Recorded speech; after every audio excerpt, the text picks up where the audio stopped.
Another technique I use for babies who are dependent on touch and comfort to settle and sleep with their parents is to gradually move them away from being dependent on the physical contact. So we'll start off on the bed, mother or father lying on their side with their arm out, having the baby next to them. As the baby starts to settle, you can gradually wriggle your body away from your baby, so your baby is sort of positioned with their head in line with your elbow, possibly touching your elbow. You can keep your hand on their chest.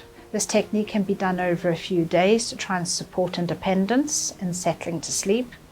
So we'll start with the baby at the elbow, and then in a day or two we'll be able to move further along. So we might start off with the baby in the last position you used yesterday, which might be the baby at halfway along your arm, and the following day you might be able to start with your baby further along, as long as you're offering support with your hand and you're nearby.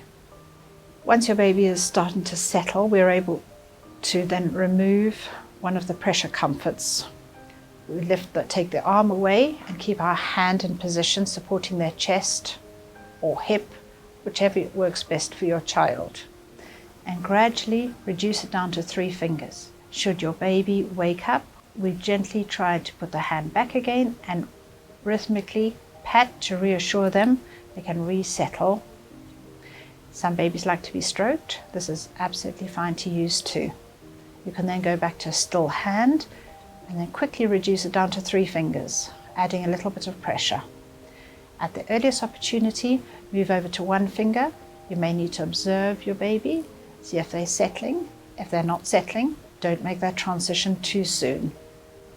Once you're down to 1 finger, wait a little while, observe your baby's cues, put a little bit of pressure on your finger, and then quickly remove it.